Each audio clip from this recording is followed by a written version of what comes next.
so, okay. Okay, we'll go ahead and call to order the meeting of the Sanford City Commission work session for Monday, October 13th, 2025. The first item of discussion is Central Florida Urban League. Yes, Mr. Mayor, members of the Commission. Some time ago, the city donated to the Central Florida Urban League some property across from the Public Safety Complex with some stipulations. We can't hear. Some time ago, There you go, baby. the city donated some land to the Central Florida Urban League with the understanding that they were going to be building a headquarters there, or a building that would service the citizens of Sanford. With us this afternoon is Ms. Elizabeth Grace to provide an update on where we are with that. So, Ms. Grace.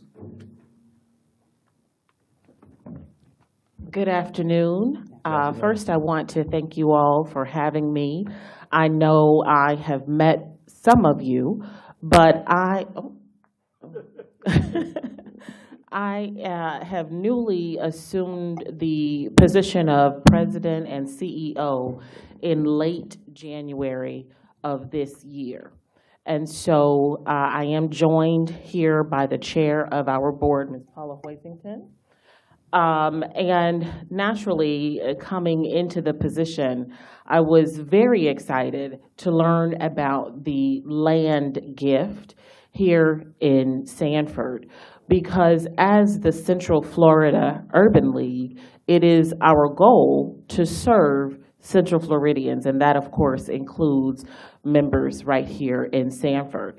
And so it has been a priority and a commitment. I don't know why this keeps doing that, but it has been a priority and a commitment to move forward with the development of the land. And so we are engaging in the organization of a capital campaign so that we can raise the necessary funds to begin work and development of the land. And we intend to put a multi-use facility that has administrative offices for the Urban League.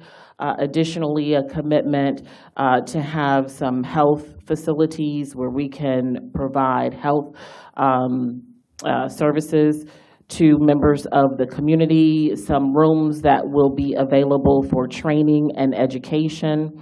So one of the first things we'll need to do is a feasibility study, make sure that our zoning is appropriate, but we are committed, and I would like at this time to ask for an extension of the terms. Since I am newly in the position, I want to be able to dedicate a year to getting the appropriate funding. I have already begun to speak with funders and partners and different government relations about how to best build this capital stack, but I know it is not something that will feasibly be done by, I think it's January of the coming year. So I did want to request an extension so that we can deliver a building that allows us to truly build community and make impact.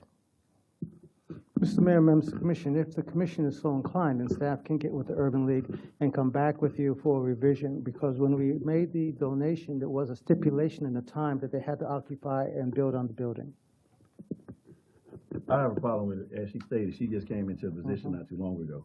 And so to be fair, and the great opportunity it's going to bring to the citizens of Sanford, I think we should be able to do it. Okay. I'm okay with that. When was the proposal put forth with that deadline? I believe it was late 2022. 2022. And the gift, if I'm not mistaken, came in early 23. Okay. But presumably progress was being made before you stepped into your position. There was a change in leadership at the organization, and I do think that impacted the project. But now that I am in the leadership role, it is a priority for me, and I intend to put my full force behind it. I think it's fair to say for a while, there was an interim. Correct. And so that slowed things down. Okay. So we're basically close to 3 years in.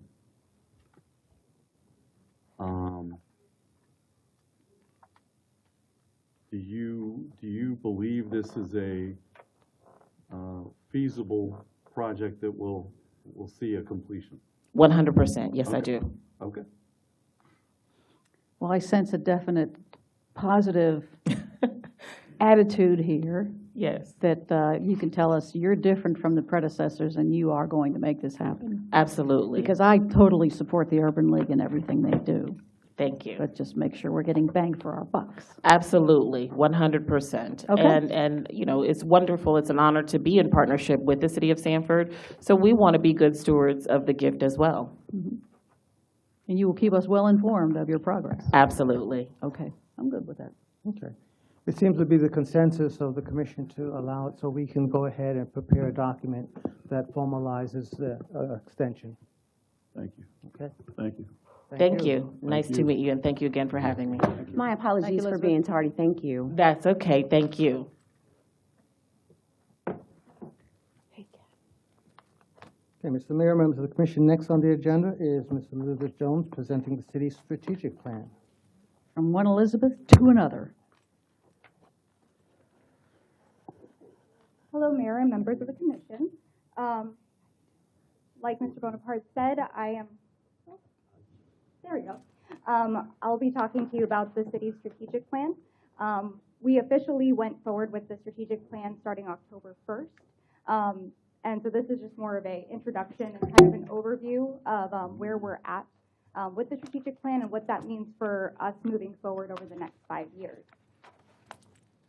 So essentially, just to debrief, a strategic plan is a roadmap for an organization. It usually sets place over a shorter term, about 3 to 5 years, that allows an organization to have a united focus and vision to move forward. And I like to always highlight why a strategic plan is important. So it gives a clear direction and focused goals, creates a shared understanding, and facilitates change. But on the other hand, a strategic plan, or a city without a strategic plan, can result in a reactive, not proactive city, inefficient resource allocation, and slow adaptation to change.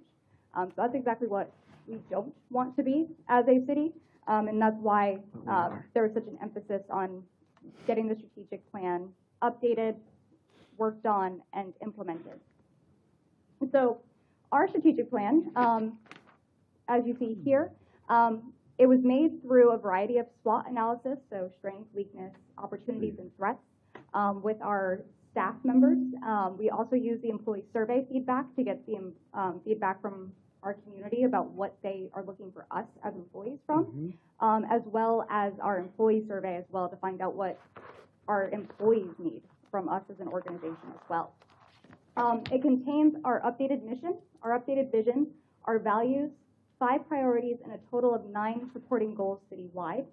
The plan will be in place, as I said, over the next 5 years. So every year we will look at it annually just to make sure that there's nothing that needs to be revised, because as we've seen, a lot can happen in just a couple of years. So we'd like to make sure that if there needs to be a revision, we are keeping that in mind.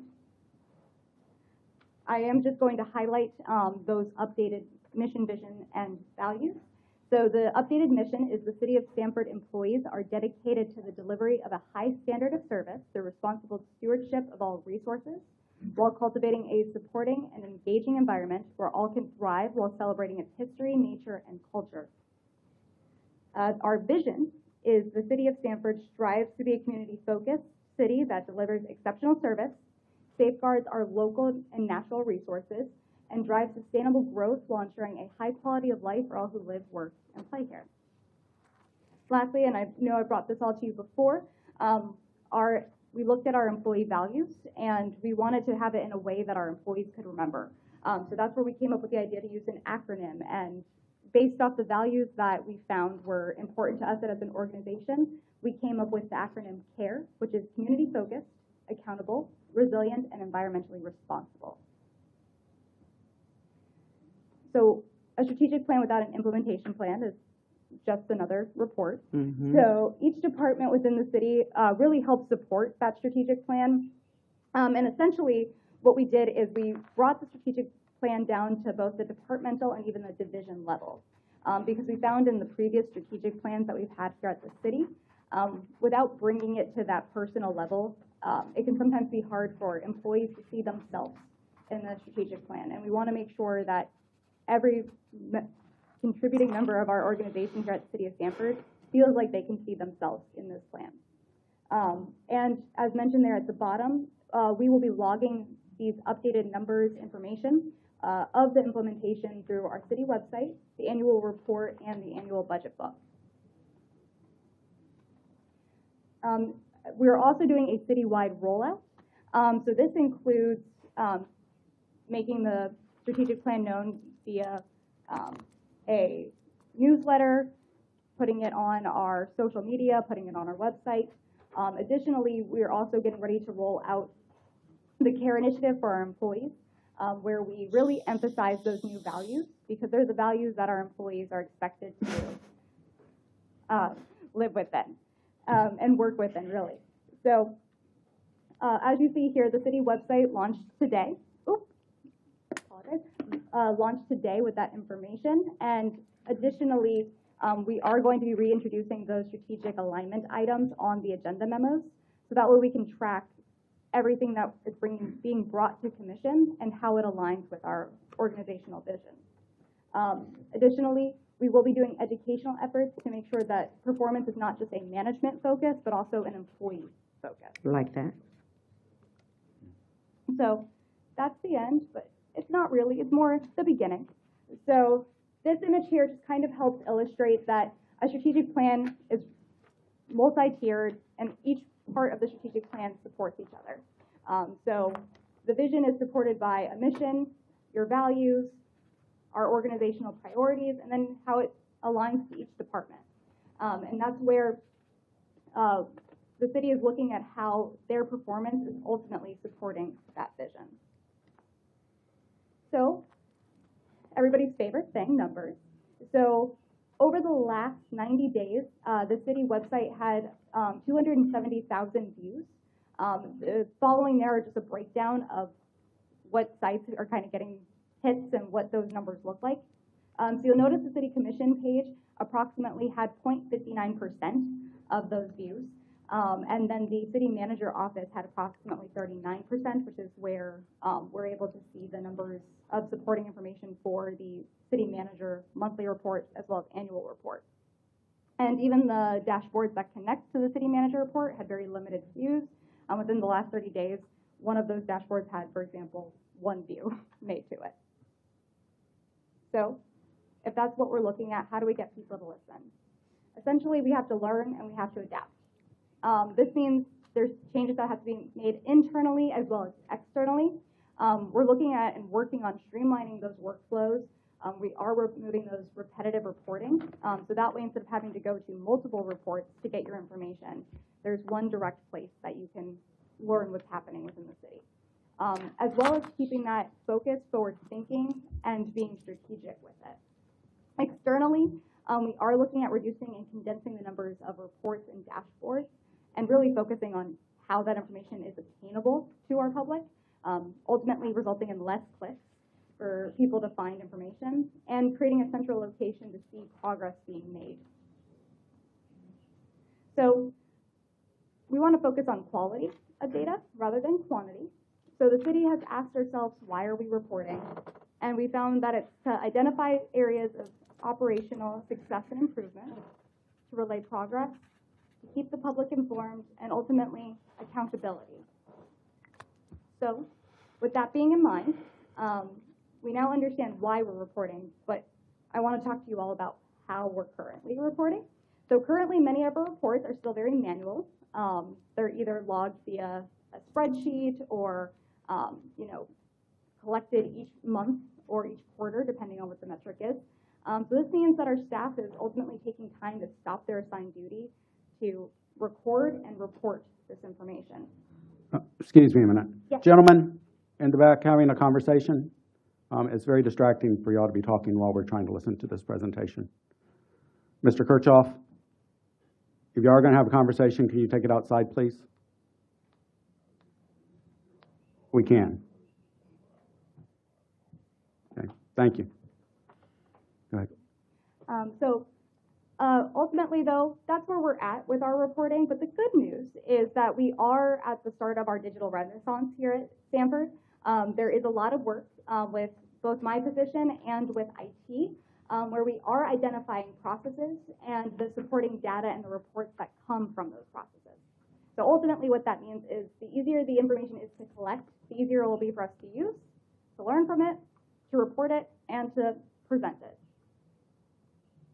So our reports, like I said, are kind of in a transition period. So the city would like to transition to monthly reports, from our monthly reports to the quarterly. And ultimately, this is to focus on using the written reports and the visual dashboards, collecting them at the same time for a full picture. We aren't reducing our transparency.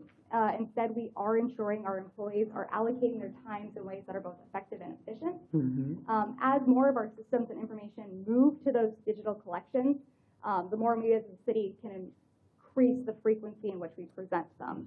And what that ultimately means is the more of our processes that can automatically create reports, display information, and present it in a way that's tangible and understandable to the public, that our staff isn't having to stop what they're doing in order to do that on a monthly basis, the more we can produce it. Some cities are able to produce daily updates on some of their metrics, and some do it on a weekly or a monthly.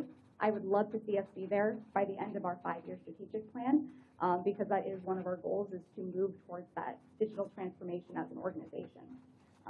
But as always, our employees are always here to make presentations, to answer the public's questions, and to post specialty project updates as requested or needed.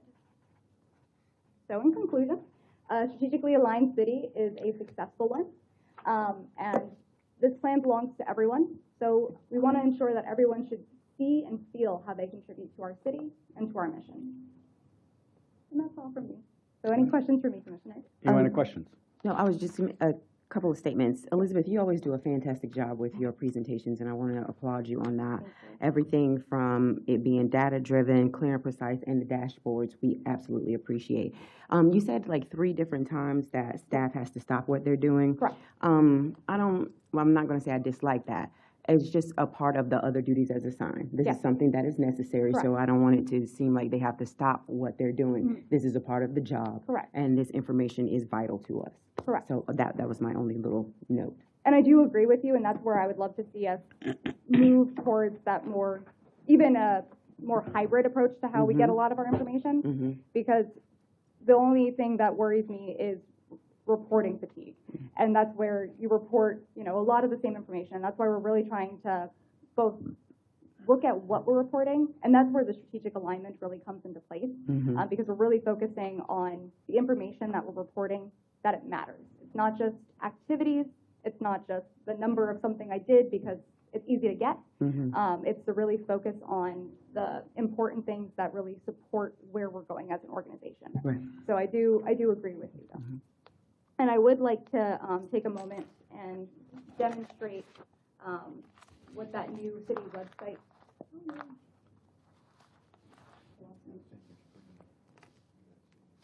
I got the sentence.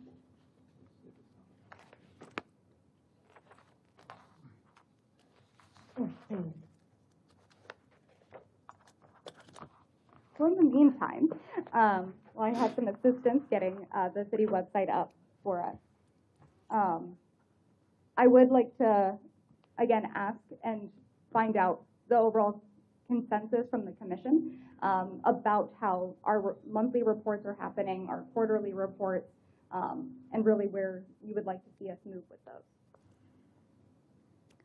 I'd like the idea of changing to what you think is effective and doable, because I would hate to see us go down this good path and then have people start to think this isn't going to work and then just put it in the dustbin. So I will trust you to find the right rhythm there when it comes to initially how we establish that.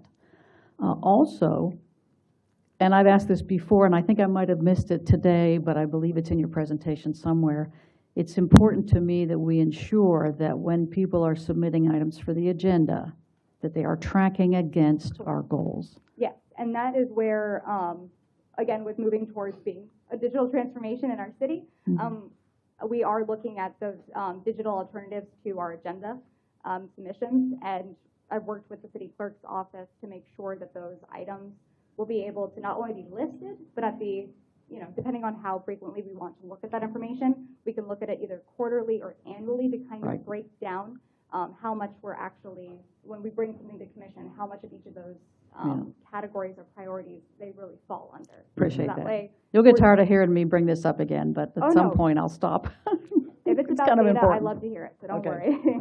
Thank you. So here is the strategic performance page. And ultimately, it has the hub of everything that relates to both the strategic plan, and it's going to be now the new home of all of our performance information. So there's no going to multiple pages and not really sure where to find everything. Everything can be located by coming to this central page as your home. So even with the strategic plan, if you click that main page there, it brings you to a flipbook document that allows you to go through each page of the strategic plan. And once the implementation plan, which we are now merging with the city manager annual report, that will be available in a similar format as well. As you can see here, we have down here each of the priorities that allow for more information on each of those priorities. And on a quarterly basis, I'll be checking in with each of the departments on their individual goals that relate to each of these priorities and updating these metrics here. It's a little small to see, so it does say amount of department goals achieved, amount of department goals in progress, and amount of department goals not started. So that way there's a quick overview. So if you're not really into going into the weeds about everything we're doing, you just want a quick glance, that's what this page allows you to do. You can see quickly what's happening with the strategic plan and what progress we're making as employees and as a city. And then lastly, I would like to point out, on each of those pages, they link you to the dashboards that relate, but then I did also create a dashboard hub.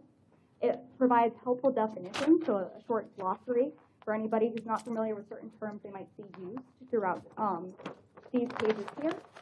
Additional resources include our vision and mission, city manager report, even the maps that we have provided online for various aspects of the city of Sanford. Yeah. And then on here, we have the different dashboards. Like I said, one of the transitions that you'll see moving forward is we are, instead of having a lot of dashboards that individual niche needs, we're trying to reduce the number of clicks that our community has to take to learn things about us. So we've tried to focus it all here.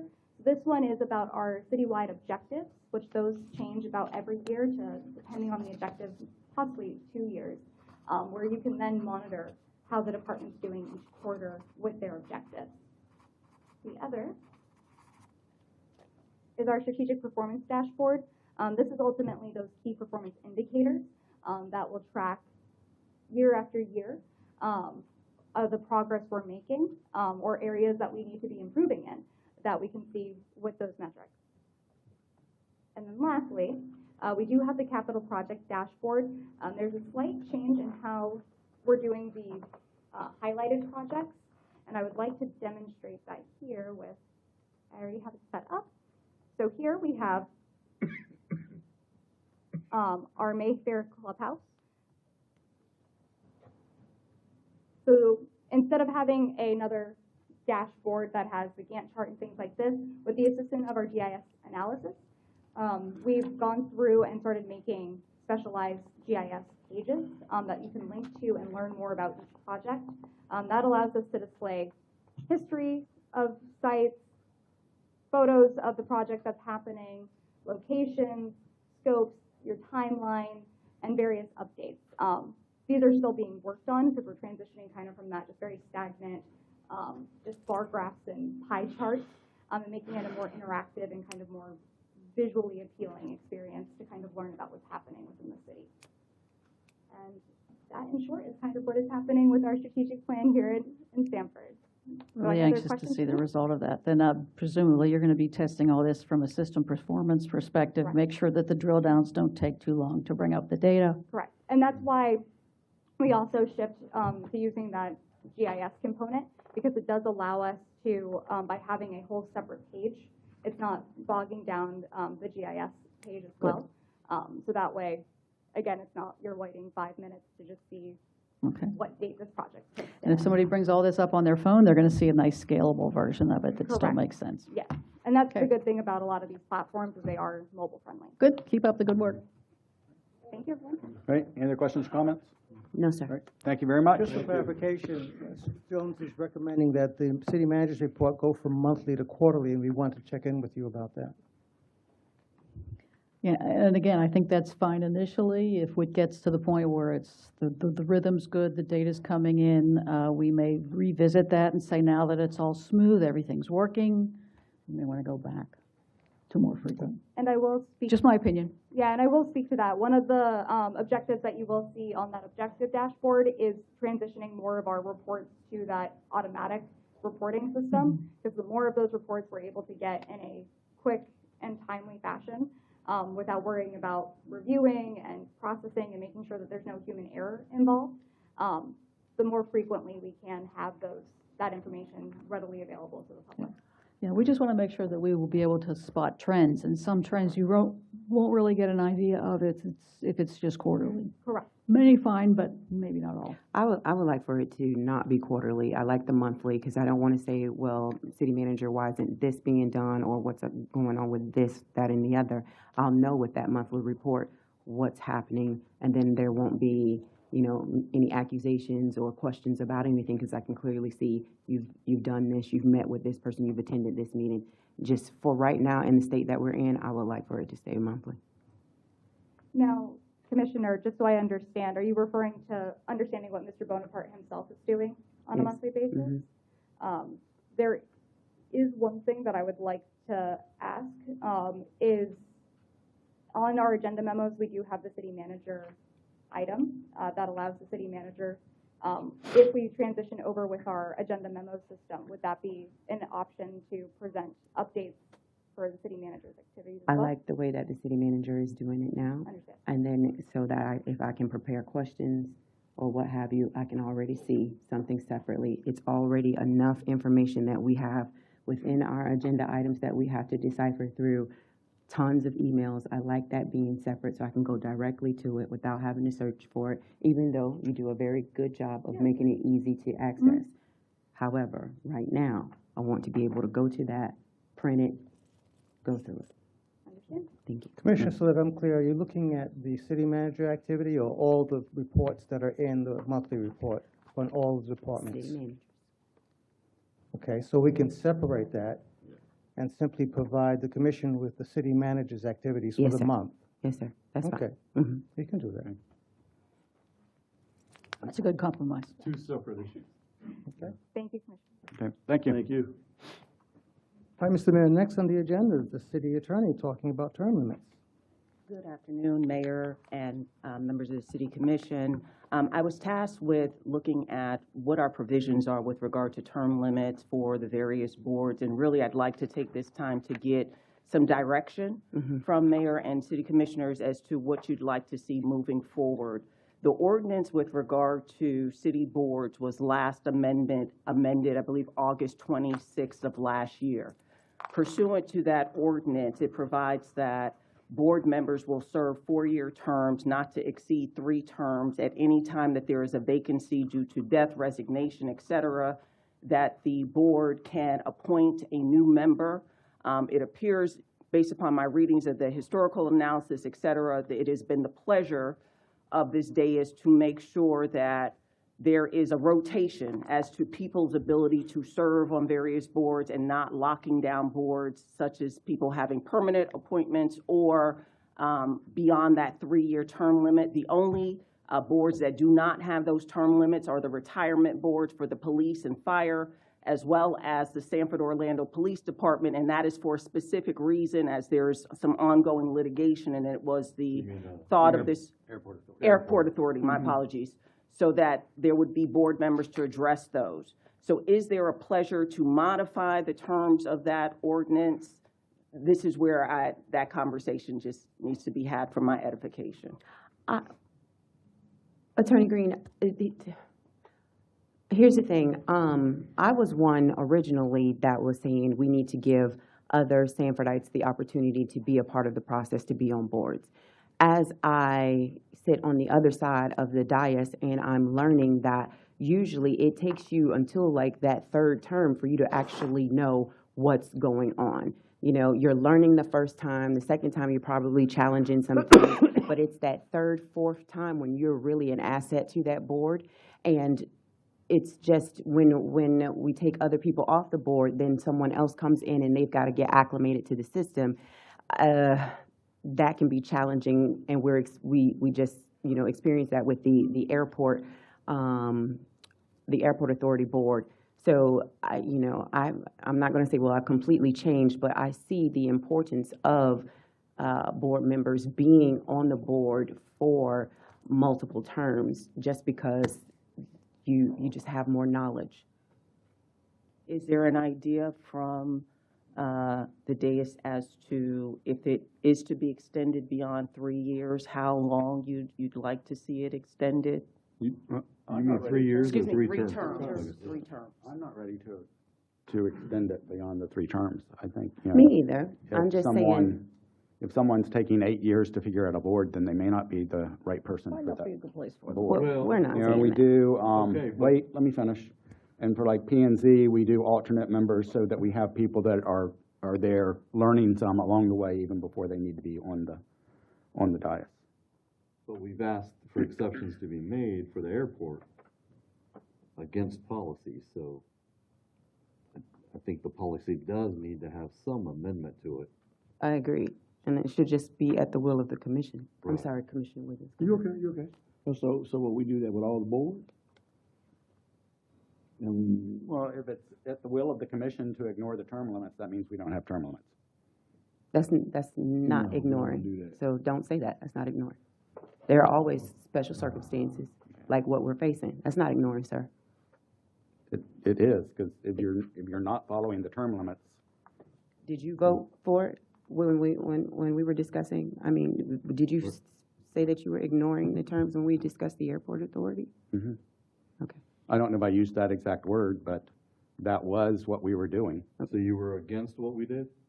No, I don't remember that. I understood the specific situation with the airport authority, Okay. and that's why we actually changed the ordinance on that, didn't we? Yes, it's Yeah, included in to- that amendment that occurred in To August of to allow last. that. I'm not sure, there's going to be other boards involved in litigation where we need to keep board members You on. don't know that. You have no idea. And To address that, should that ever become an issue with another board, the ordinance can be brought before at that time. So should such a special situation as that arise, the board can take that into consideration, excuse me, the commissioners, that all of you can take that into consideration, and there can be an ordinance adding another board for that specific reasons. Or if you want to come up with a specific list of reasons that would warrant a departure from the 3-term limits. But to answer your question, again, Commissioner Britton, as to not knowing what's going to happen, the ordinance can be amended at some time should that issue arise with regard to another board. And what happens, Attorney Green, if we have a board where we just don't have any residents that want to be a part of that board, and the existing board members are still there and still want to serve? What would Those we board do? members can continue to serve Okay. until there is a reappointment, and that is included in that ordinance. Yes, ma'am. Thank you. And I think that's why the retirement fund boards are excluded from that. That is Because correct, we always Mayor. have trouble finding people to serve for those.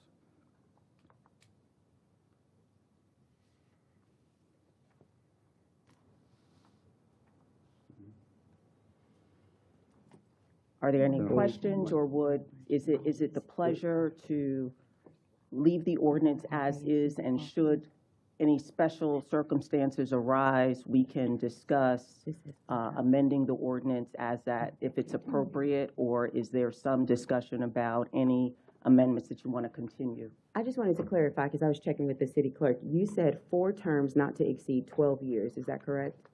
No, 3 terms. 3 terms. And right now, we're only speaking about one board, right? As far as it termed out, I know two gentlemen want to. We were talking about all the boards, Okay. whether we want to apply this to all the boards.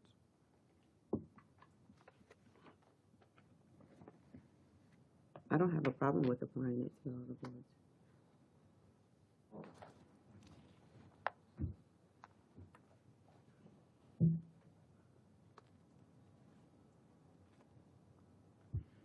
Did we have applicants for the CDBG advisory board? We had two. We have one. Yeah, we opened it. We, And both on CDBG, Chris Lemon and Shane Lillibridge have both termed out. Well, I know both of them want to come back. Right. Yeah, we have one applicant. And we only had one applicant. yep, we have two. Carol Cowan, which I believe, Claudia, you know her? Yes, I do. And the other is Dale Bird. I don't know who that is. Who's the other one? Who's the other one? Sorry? I don't have that. We don't have a. Daryl was a late addition, but he Daryl was Bird, a, and then Joseph Oldiak put down all the boards. are we moving from that decision to discussing candidates? I don't have the history of the problems we've had there, so I don't feel strongly about weighing in on this term limit issue. I think if we have term limits now and we have a process in place to say we vote on an exception with legitimate reasons for doing so. And that can always come before you, again, should you have a situation as you had with the airport authority. If it is your pleasure to mull it over and then let me know at the next work session if there's some particular changes that you'd like to see. Oh no. We've been talking about this board thing. We've for months molded now. enough? We've Okay. molded enough. I mean, if there was not anyone that wanted to be on the CDBG advisory board, I would love to reappoint Shane Lillibridge and Chris Lemon back to the board. I believe that they have a very good knowledge of that board. However, I'm not going to prevent anyone else who would like to be a part of that board. But I also don't want someone just checking all of the box just so I can be on a city board. But if you have a strong interest into something, you've attended some of the board meetings, you really they really want to be a part of making change, being involved, then I don't object to that either. We only got two for that board, and I mean, with what Commissioner just said, we won't know that until we talk to these people. And I mean, Well, that's something we need to discuss. Are we Right. gonna talk to them or not? I mean, I don't believe we just said we only got two people. I don't believe we just throw some people on there just cause. No. We don't know what they got, what they No, bring to the table. And Mr. Burt has expressed an interest in that, or the CRA. Carol, I know, CRA is really wants to serve, but I think she's a little flexible on which board. So if you think the two existing people are willing to come back, Well, they want then- to come back, but. Well, you know, we got- both of those are my appointments. Yes, what I'm saying, that's what I'm saying. And I'm not leaning towards reappointing, because of the term limits. So I would like to interview, and since it's my appointment, I can interview them separately, or we can have them come in. They can come in.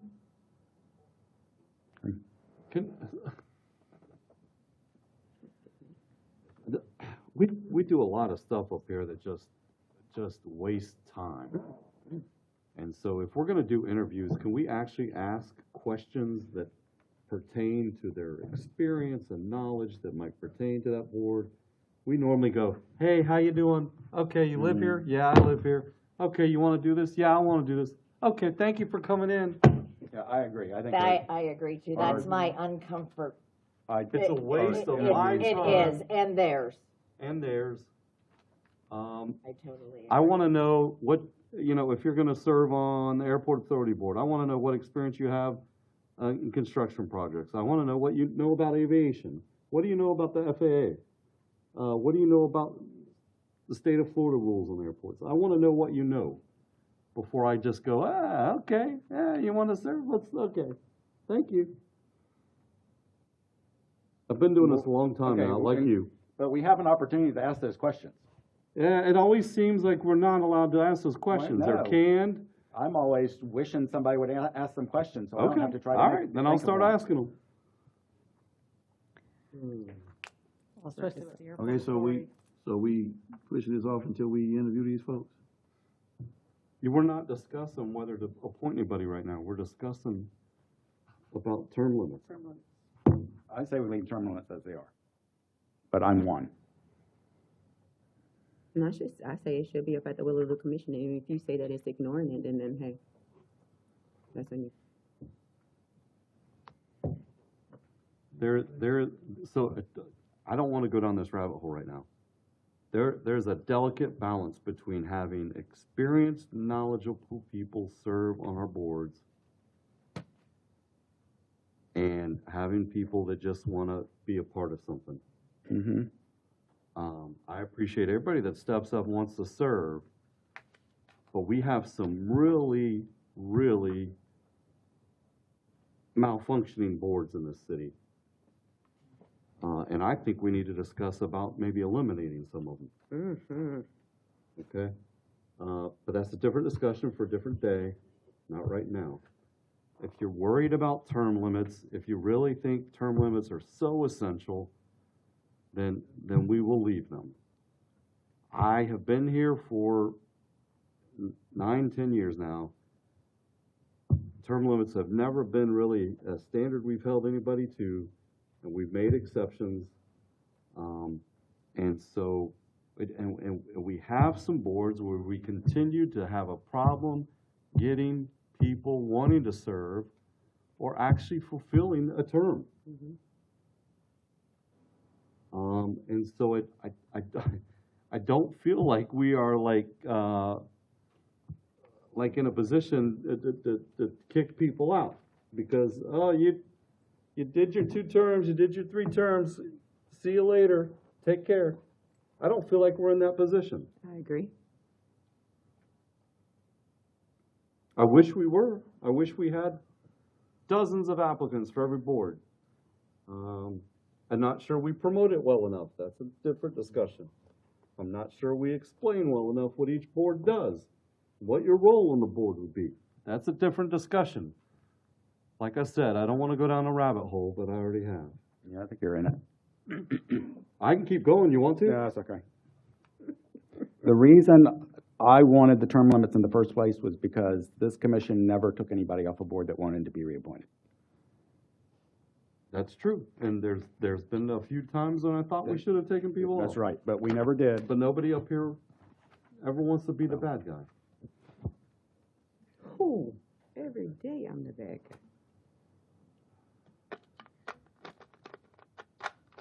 I think I've asked the question before, if 4 years is too long to attract people to join the boards.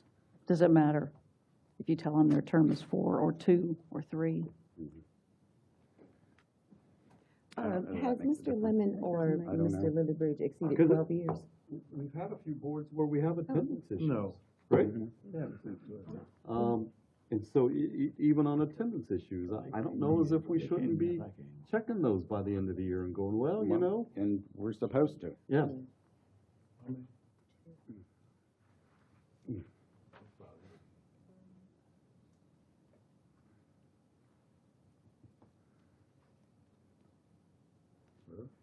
We were asking the question if the 2 members of the CDBG had exceeded the 12 years because Attorney Green had said 4 terms not to exceed 12 years. Neither one of them have exceeded the 12 years. It's 3 terms. 3 terms. 3 terms. I'm so So you sorry. have 4-year This is what terms. happens when I write so fast. No, that's okay. I apologize. 4-year term, you cannot exceed 3 terms.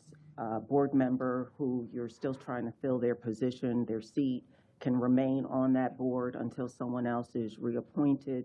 To address, Commissioner, your question about absences, 3 unexcused absences in a 12-month period is a resignation pursuant to those changes that were adopted in August of 2024. We've never had that clear either on the boards. What is an unexcused absence? Right, right.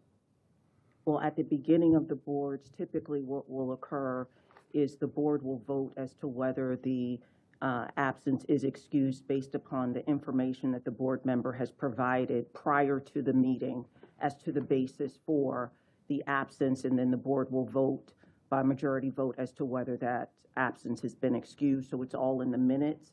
So again, you have the ability to review those absences and determine from the minutes if they're excused or unexcused, and whether that individual should be removed and it deemed as a resignation.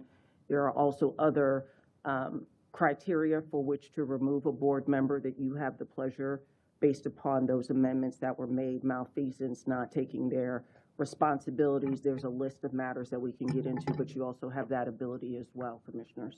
Yes, ma'am.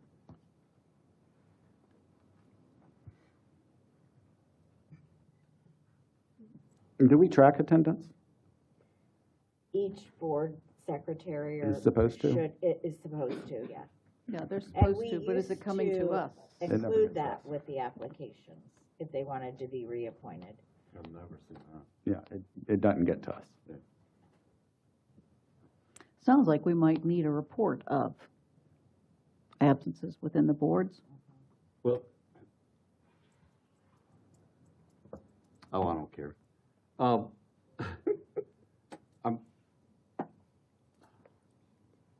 Even if it's excused, if you continually Yeah, are not able to perform your duties, I have a problem with that. I think it'd just be absences, not excused absences, unexcused absences, but that's what we put in there.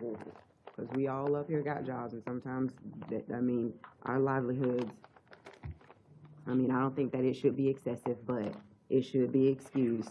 If especially, these are people who are volunteering their time, and we are part-time, elected officials who actually work full-time. It should be excused. Let's not get beside ourselves. You can vote to not excuse it too. The board may vote to deem that an absence is not excused. Also, with regard to those criteria that you can consider in removing a board member is malfeasance, dereliction of duty. And so if you have someone who is routinely absent, then that would likely fit within that criteria for the board, for that to come before mayor and commissioners for your consideration for removal. Yeah. Well, then that sounds like moving forward, we need to start having attendance reports. Yeah, so we know we got. Make a decision on something we don't know. But, moving forward, what we're gonna do, like you said, those are your two guys, so. Right, I would like to interview others. Right. If y'all want to be part of that interview, that's fine, otherwise I can call these three. It's three now? Yeah, there were three of them. Do some Zoom interviews. Those call and talk on the phone. They can be interviewed in front of us all. Okay. Do you want to do it at the next work session? Next work session? Yeah. Yeah. Okay. So bring in the people for CDBG. Do you want that to include Mr. Lemon I don't think it needs and? to, but, Okay. they can come if they would like. And it's 3 consecutive terms, right? It Yes, doesn't that is prevent them correct. from being reappointed That later, is correct. which we have done.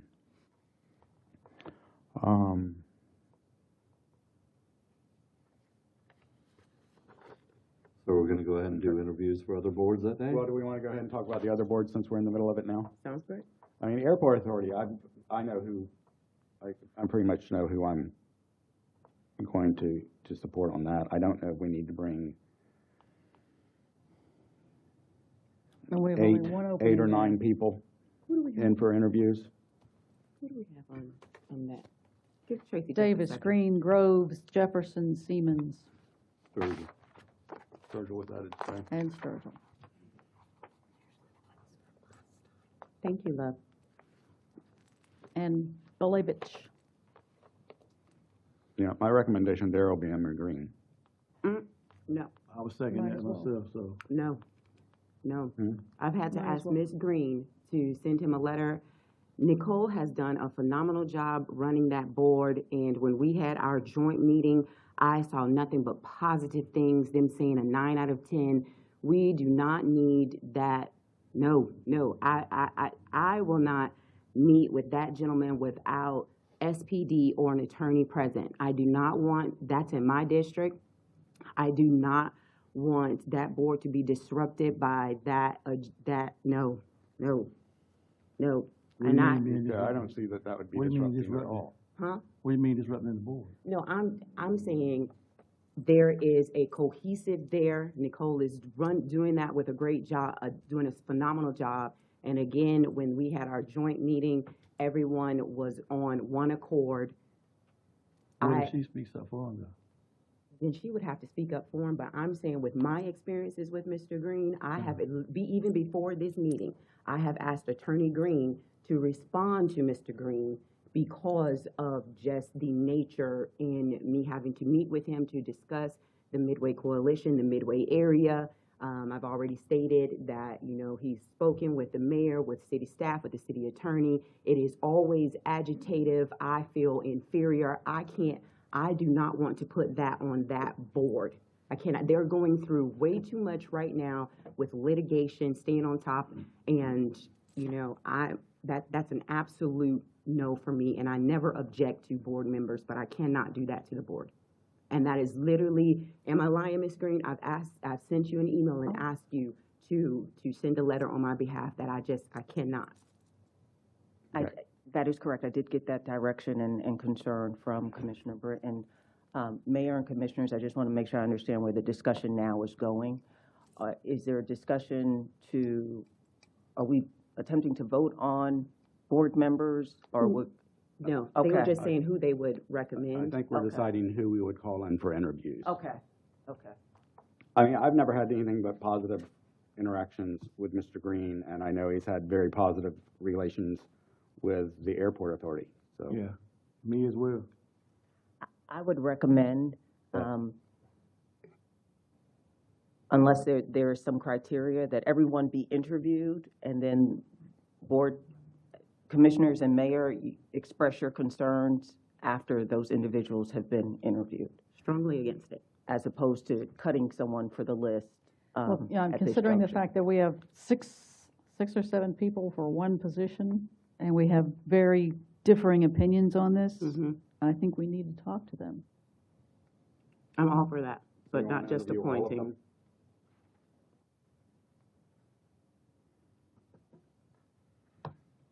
But let me ask you a question. What about the residency requirement? Which boards do we have that on? Which boards Right, do we he's not? not a resident. Which, where do we Airport sit doesn't have there? residency. Okay, Airport Seminole County. okay. So you're That's- hard on term limits, but you're not hard on residency. Exactly. It's state. Yeah, that's state law. And as many people do, I think of Midway as sort of Sanford. Just because you think of it, that doesn't mean it. You can't vote for it. They can't vote for you. This is true. Okay. Stay clear. Well, I would certainly like to have somebody on there who represents the interests of the Mayfair community, since they are so directly impacted by everything that happens at the airport. The Mayfair? Midway? Midway. I mean Midway, Mm-hmm. I got Mayfair on the mind. He's very involved in that, so. I just don't want it to become a platform for separate agendas. Okay, so we're interviewing everyone. I counted 36 people. Total, For all the different. for all the boards. So that'd be next. Of course, we next don't have work any, session. we don't have any openings on some of them. There are 21 people we have applications from. Oh, that's right, I double counted a couple of people. It's okay, 21. But we don't have a P and Z opening, do we? We do not. We have CDBG, And we have historic preservation, the airport, and then we need to talk about the Sanford Housing Housing Authority. Authority. Didn't I receive an email today that someone else, Sarah resigned from Sarah Clore from the HPV? HPV? Okay. HPB, and, She had some personal reasons, and Okay. then the other two did not wish to be reappointed. Yeah, we have 3 positions and we have 8 applicants for HPB. We have a lot of applicants for HPP. We didn't advertise that we had any openings. Actually, And a 9. lot of applicants for the airport. How many for the housing authority? For what? The housing authority. 5. Including the guy who put everything.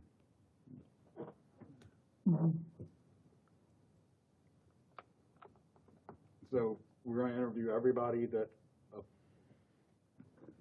picked a board that we have openings on. Is that correct? Yeah, Is if that we have, what you recommend, Lindsay? Yes. Okay, I think where we have Alright. more applicants than openings, we should interview them. okay. Because we're obviously not going to sit here and all agree to one person for every single one. So that work session is not going to last 30 minutes. Right, that's gonna take the, I just want to it'll probably take the entire work session. Yeah. Yes. It's a special work session. We need to talk about that too. How often, I mean, is this The Maybe that's when boards- we do, doesn't happen that often where we have this No, many it doesn't. openings and this many Annually applicants? is when the openings, they run from October 1st to September 30th. This is that time. we Right. have that extra work session on the books that we are going to use for the city manager's evaluation, which will not be ready, so we can do it then if y'all want to do that. It's tempting. I forgot what the date of it was. What was the date of the, This one, next Monday? is it next Monday? Mm-hmm. I think so. I mean, if we only do this once a year and we have this many applicants We and don't they do it really want to once a do year. this. We do it all throughout the year. We do. True, yeah. But You with this get kind of people volume. that move or relocate or drop off for some reason throughout the year, but not like this. Yeah, We don't have 21 people to interview, no, except at one time a year. yeah, I mean, 8 for HPB, 5 or 6 or 7 for the airport authority. And then you have the ones who check every box. Right. Right. Eh, Yeah, We should change that to rank your top however many. We tried. Oh, okay. We had them list top 3 at one point on the application. So the work session for next Monday was originally scheduled for 5 PM though.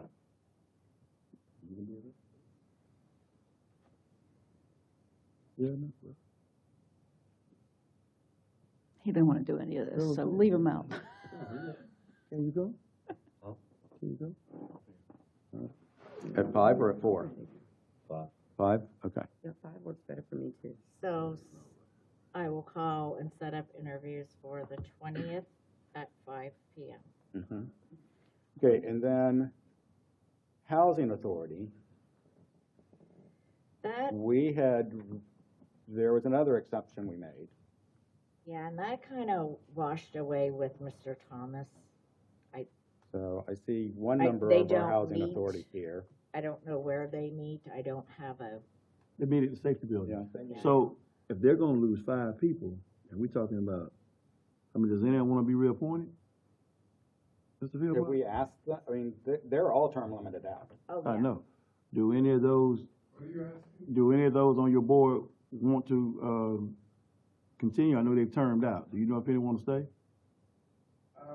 I haven't heard of anyone that expressed, an interest in not participating.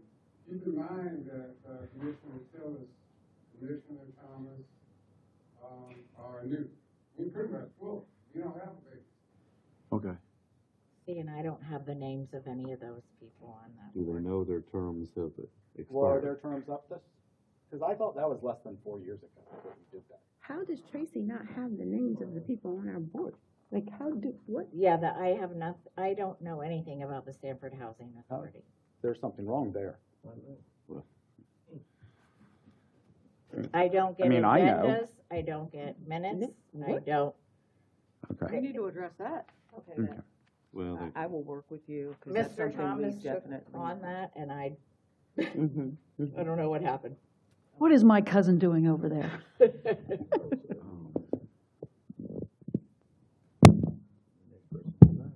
again, I'm going to say this. Nobody knows we have openings on boards. Well, I don't know that we have. That's why we openings have a on the housing limited authority. number of applications. Yeah, do we Well, need it's up COM on to come in and do the a housing board authority. fair? I And put out, HPB was recruited. I put it out, or I have communications put it out on our social media, what boards are available, how many positions there are, and then I give a description of each board. Has that been That- done recently? Yes, I've seen it. yes, that's where a lot of these Then I missed it, okay. new ones came from. A lot of these new ones came from word of mouth and I agree with that too. the way this city runs. Now, we did have, the first go-round, we did have an issue where they were being filled out online, but going into Never Never Land. Yeah, online is not working. Well, then they fixed it, so it Okay. was working, and I got a bunch of them in. Okay. Well, Housing Authority is Philpott, Ping, Moore, Roberts, Thomas, Tillis, Williams. And they're all have expired their terms, I believe, aren't they? Well, I thought we did that less than 4 years ago. Yeah. Well, we just need to research and We'll come look back at- to it. We'll look it back. We'll figure it out. I will look into the Sanford Housing Authority as to, and I'll work with you, Madam Clerk, so we figure out who was appointed and when. Do we not have a staff member that handles that anymore? It seems that would fall to Ms. Southern I would Osborne, think- wouldn't it? Miss Osborne would be Yeah. the staff liaison to that board.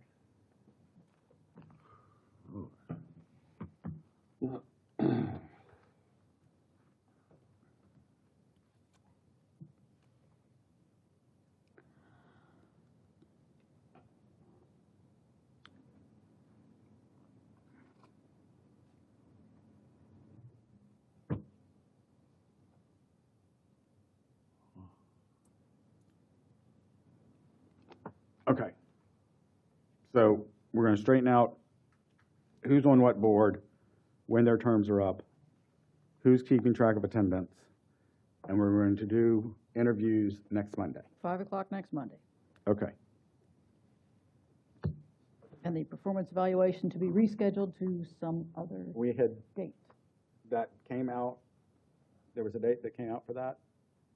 Was it the, it was the first Monday in November? It was a regular work session. Yeah, I think it was first. What? Okay. We'll find that email and confirm it at the 7 o'clock meeting. Excuse me, what you said, I mean? He's talking about the performance evaluation. We had rescheduled when our evaluations were due, and Sharon sent out an email with the new schedule. Mm-hmm. And I do not remember off the top of my head when that was. And we can look that up and talk about it, make sure we're all aware of it at 7 o'clock. Okay? All right, that take care of everything with boards? Yes, sir. Okay, Community Planning Month.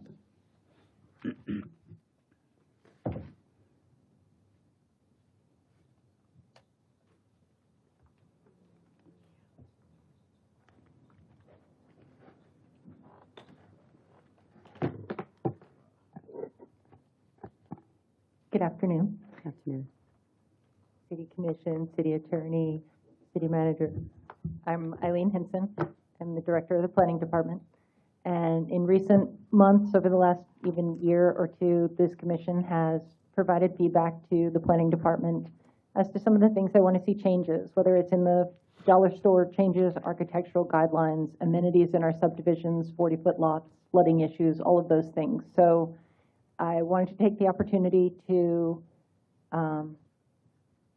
speak to you today, given that it is Community Planning Month.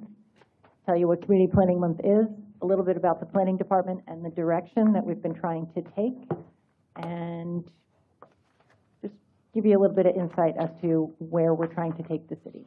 So Community Planning Month is national. It's celebrated every October by the American Planning Association. It honors the essential role of planning in shaping strong, vibrant communities that reflect local goals, values, and priorities. This year's theme was building stronger, more resilient communities. So, what is planning? Generally, I know this commission knows what planning is. We review things every meeting, and on occasion I'll even give you a break. But in general, it's a collaborative, future-focused effort that guides community growth, that supports long-term quality of life. So we leverage various things like land use, infrastructure, and public space to create resilient, sustainable, community-centered places. And we preserve in Sanford our history while improving the quality of life now and for the future. So who makes up the planning team? Me, the director. Underneath, we have 4 that I would consider in the planning realm. We have our historic preservation planner, Julie Adams Schofield. We have a senior planner, Josephine Medina, who's been with us for, I think, 2 months now. We have Darren Ebersol and Sam Goodwin as our planning technicians. In the engineering portion, we have our planning engineer, who also serves as the city engineer. He's Prince Bates. And then we do have an inspector, thanks to this commission, who got us an inspector back last year. That would be Brandon Myers. We also, I feel, have a contingent of our department that's our management. We have our planning manager. He does the project as they go from start to finish, helps manage with staff, and making sure that everything follows through with our compliance with all the state statutes as well as our regulations. And then we have Mr. Christopher Smith, who is the PowerPoint extraordinaire. But he does project managing, and I like to think of him as the bridge between our public works, utilities, and other departments, parks included, and the planning department. He does the capital projects, and he manages all those projects with those other divisions. So he's both intricate in planning as well as sort of a liaison to all those other departments. And then in the administration, we have our administrative coordinator, Juliana Pierres, and our administrative specialist, Kaylee Cochran. Everyone except Prince joined us last meeting when we did the proclamation for Planning Month. And so now you kind of have a name and what each one of their roles is. So what do? The Sanford Planning Department. We manage growth and development in line with our comprehensive plan. Comprehensive plan is a large document, sets out the various sections that help us guide the development for the city, and includes this giant future land use map that's very colorful and means a lot to us. So we also review zoning site plans, development proposals. We do public hearings, we do subdivisions. Everything that comes out of the ground probably started in planning. So we engage stakeholders and residents in community meetings, in public hearings before this commission, as well as Planning and Zoning Commission, Historic Preservation Board. We guide the development, whether it happens or not. Some of the things on that board, something happened.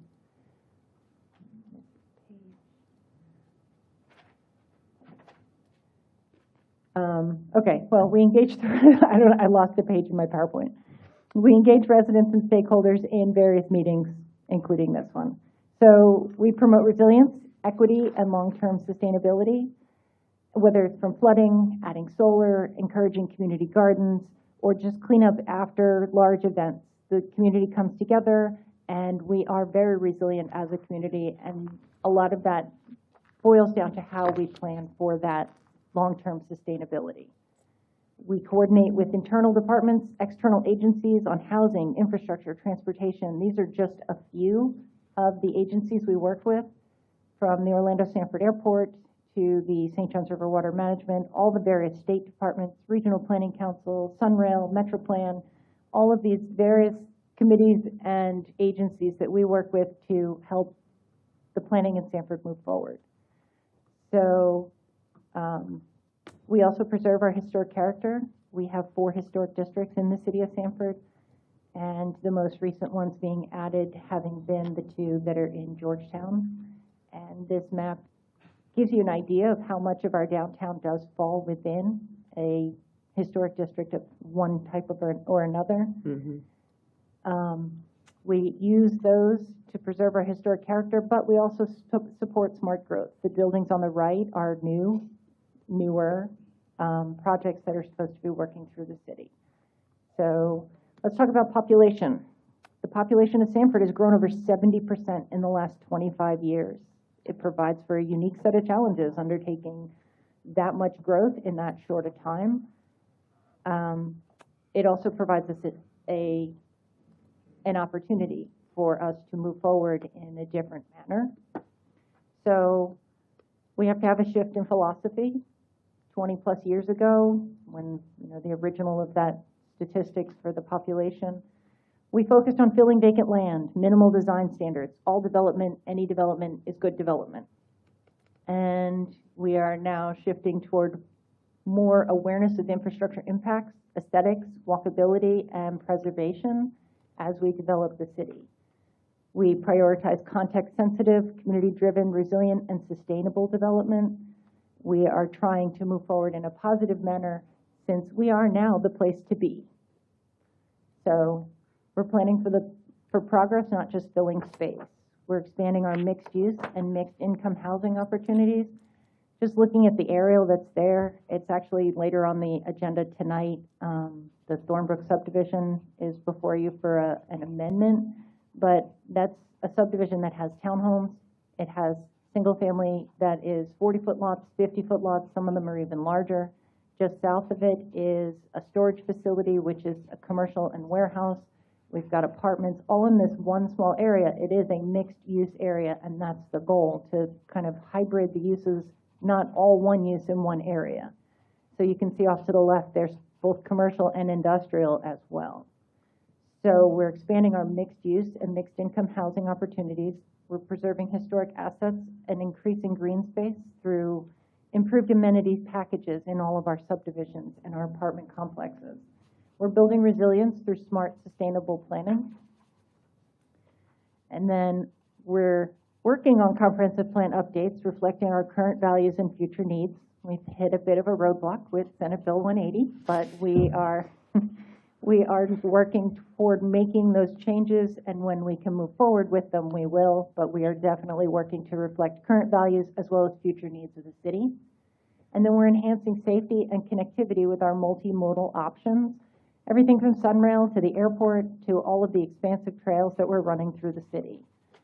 So we're doing planning that reflects Sanford's identity. We're doing downtown revitalization. You've seen the many businesses downtown that we have seen in the last 5 or 10 years go from where we were on 1st Street and 2nd Street to some of the more the restaurants and things like that. We've got a much more vibrant downtown. We're preserving our historic character, even though we're doing those revitalizations. But we've also got the Riverwalk, the park, and the trail expansions. We've put a lot of time, effort, this commission, and money into things like the Riverwalk to connect that walkability. We're doing new housing, commercial, and industrial development all throughout the city. We're working on zoning updates. We have more schedules to update than we have staff to update them, but we're moving as quickly as we can. We're promoting diverse mixed use, walkability, and economic stability in those updates.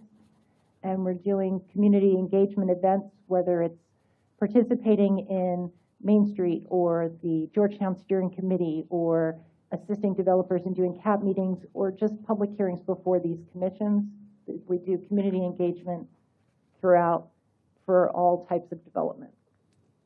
So we are looking to develop and build a better Sanford. We've established clear, consistent development standards, and they apply to everyone. We're prioritizing quality alongside growth by upholding those standards.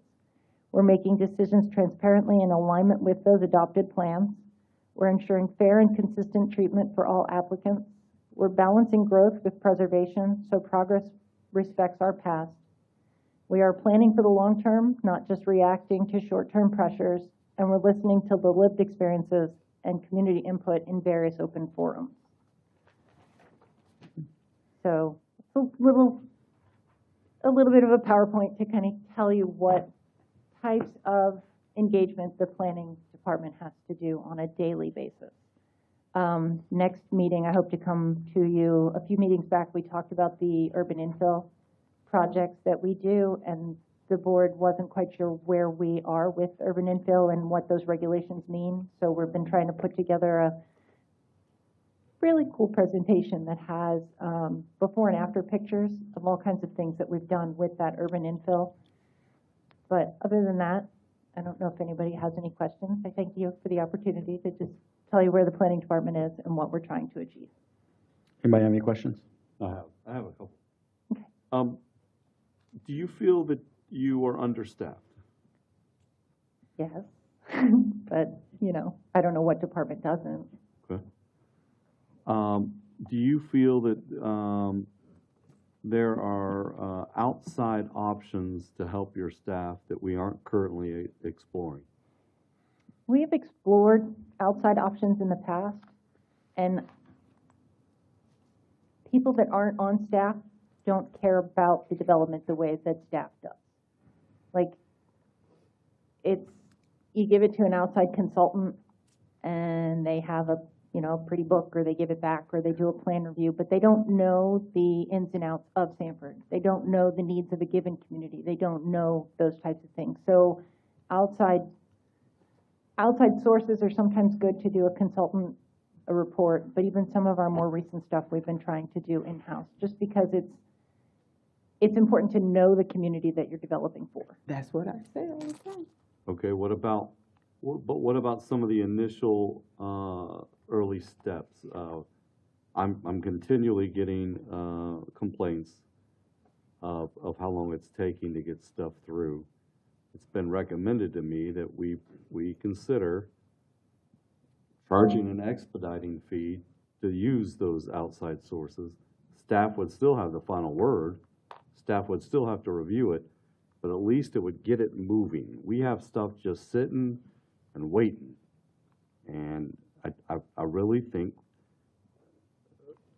I don't want to wait for this latest study to be done. I want us to start thinking about what we can do to be a little bit more efficient and productive. Does that make sense? Let me ask something to clarify, because I know you can pay outside plans reviewer and outside inspectors. Are you Right. saying you can pay for outside plans review? Yeah. Yeah. I mean, so I understand you want staff that knows the city, but I'm not even sure some of our staff knows the city. Because are they city residents? Do we hire just city residents? No. No. Okay. But, okay. I know. But if they're working here, they get to know the city, I would think. They're out in the field. Only if they're allowed to get out of their office and go see the city they're working in. Okay? But a lot of this stuff is in all that stuff you bring to us to change all the time. It's black and white, right? Your plan, your LDR, all your stuff is in black and white. Somebody from the outside could look through that and see if some of this stuff meets some of those basic standards to get some of this moving along, and then your department would still have a final say, but maybe we don't have the quagmire that we sometimes have. We don't always have it, but sometimes we do.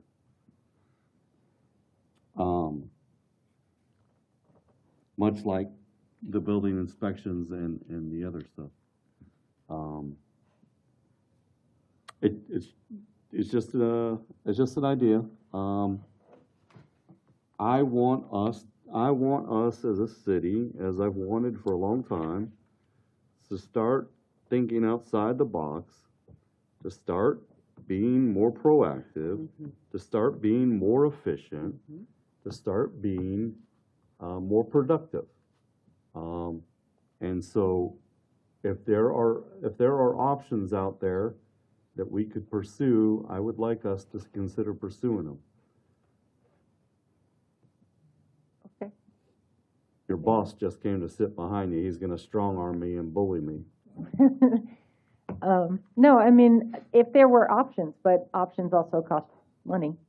So, Well, but I mean, we would charge that. We would charge that money.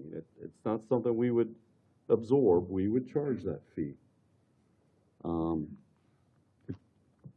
it's just an idea, and I think it's long overdue for us to start taking serious looks at doing things. What is the slogan for the airport? Simplest, faster, better. Okay, thank you. I would like the entire city to start being that.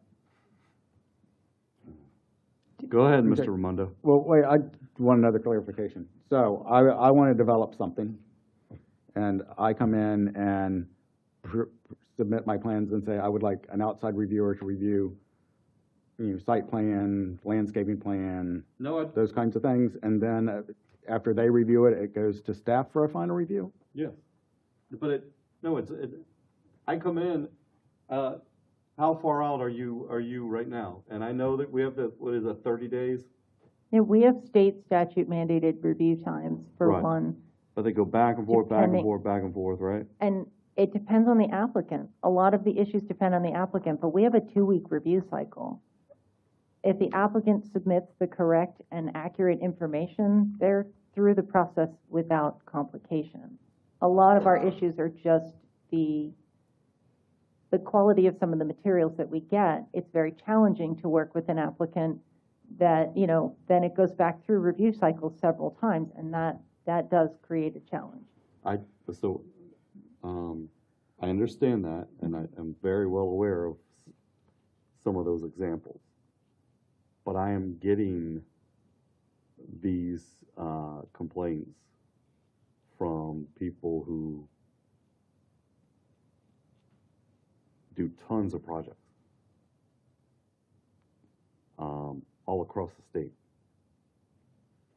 And Are you thinking that those are getting bogged down in the time it's taking to do the back and forth with people who aren't as knowledgeable by that limited staff you have? that very well may be true.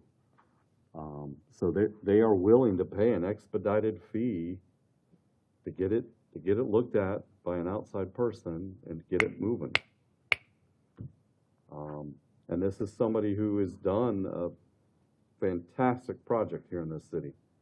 I think the mayor's even seen this project. It's a fantastic project, and he wants to do more. But that was a suggestion and an idea, and I thought it was a really good one. And he does projects all across the state, not just in Sanford. And we have some locals that have done projects outside of Sanford and have ran into similar issues. I'm not here to denigrate staff, and that's why I asked you in the beginning, do you feel you're understaffed? Yes, I do. Well, And I know that's part of the problem. Right, in part, the development review process is not just planning, though. It's planning, utilities, public works, sometimes.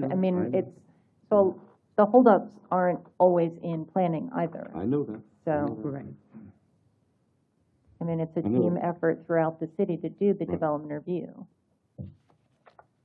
Well, it's not an attack, Eileen. Oh, of course. The presentation was great. It was just under the Building a Better Sanford, number 3 was the only one that I didn't agree with because I just wish that there was some consistency. What I admire about Tony, and I have to meet with him all the time, but he always says, Commissioner, this is the statute or this is the rules. It can be changed, but it has to go before the commission. What I get tired of is always having to come to the table to get the answer. I would hope that staff, department heads, everybody could work on the same team so Commissioner Britton doesn't have to come to the table. That's my only issue. If it's a no, then it's an absolute no, we cannot do it. If it's a yes, let's figure out how we can get to that yes without me having to come, take my time out of my day, ask for time off of work to say, how can we get this accomplished? Then it's accomplished. That's what aggravates me the most about planning, utilities, every department when it comes to those things. What Tony will tell me is, Commissioner, I hear what you're saying, but this is what the rule says, and if it's a yes, it's a yes, it's a no, and I have to respect that. But there have been many times when I've came to the table, and then magically, we're able to get things done. And that's the part that bothers me. The no doesn't bother me. It's the I should not have to come to get things moving. And when residents figure out that you're someone that can get things moving, then you're called all the time. So I would hope that we would look at it, and I've said this a billion times, look at it like it's our money, look like it's our staff, like it's our building, and to figure out how we can say yes the legal way without me having to come to the table. Other than that, I don't have a problem with the customer service, with how you're directing your leadership, Tony's, anybody else's. It's just let that yes be yes or that no be no. That's it. Oh, and I've talked about this before. If we know that you need to get to A to Z, please let the applicant know that you need A, B, C, and D. Let's not wait till they get B and then come back and say, oh yeah, you need to do 8.1 and 8.2. That's frustrating, all of those things as well. Other than that, I don't have an issue.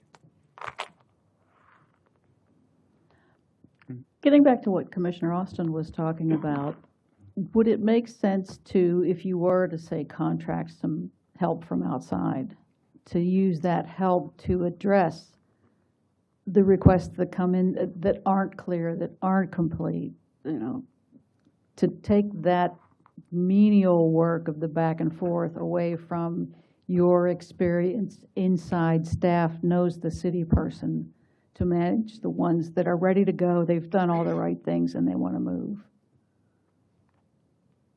Well, it also depends on whether or not they want to pay for it, because it's not going to be a flat fee through us. They're going to have to pay an outside person, and we don't always get reception positive when we say things cost more money.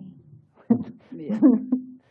So, I'll just but in terms of spitballing the process and the steps, if you recall, just a few months ago, we did modify the land development regulations articles, and that has made a much clearer process.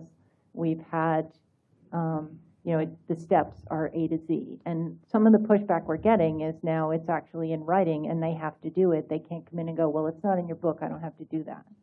It's stuff that we've always done. It's processes that we've always had as procedural, but because they were never adopted, someone come in and go, well, you can't show me where it's in the book, I'm not doing it. So that was the suggestion of Mr. Groot. Prior to him leaving, we worked really hard to make sure that everything we actually always do made it into that legal form, so that we have the ability to say, this is the code, you have to abide by it. And so that's some of the pushback we're getting, is that we actually brought the code to what we expect out of people. And there's been an adjustment on some developers that they don't want to make because it's more work for them. So. Well, I am anxious to see more about the urban infill, because we are getting to that point where right, a lot we of need it to is. do more of that. Mm-hmm. And we have some pretty cool projects. So just, if you've been in the city a while, just the last 20, 25 years, so where we've had this urban infill opportunity, everything from small lot builds to knockdown and rebuilds to things that were brownfields or former auto places that are now different type uses. Yeah. We've done restaurants and car washes into things. I mean, it's interesting to see how some of them transformed various corners.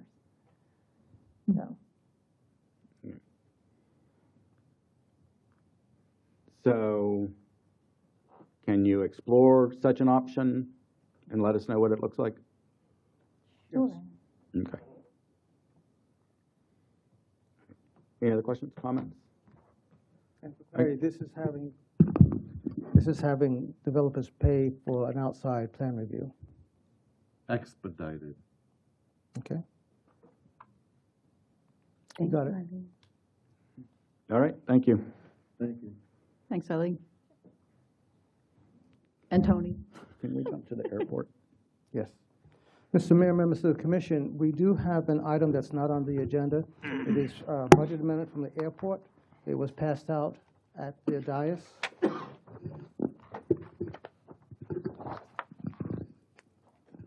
don't know if anybody from the airport wants to speak to it.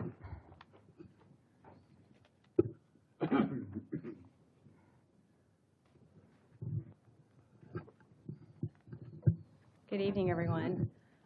You have before you an amendment, a budget amendment, and it is an amendment to the 25-26 budget. It is unusual for us to do a request a budget amendment. Isn't that only 13 days there? Well, yeah. Like, what are we, 13 days into the new fiscal year? But this is related to an issue that we were working on when we were doing the budget, but the financial implications of it were not clear. So I'll give you kind of a rundown. It's a very complicated development project that has a lot of moving parts to it and a lot of money associated with it. We have a building in our Commerce Park. We call it Building 310. We also refer to it as the dormitory building. It is a building that is currently leased by Akron Aviation Academy, formerly L3, and it was at one time used as a dormitory building. It was barracks back when we were a base, and then it was used for office. I think the sheriff's office was in it for a little while. And then it was turned back into dormitory a number of years ago, but it has been empty and not in use as housing for the academy for a number of years because students have different expectations now for living quarters. What, they want a bed or college something? might know that.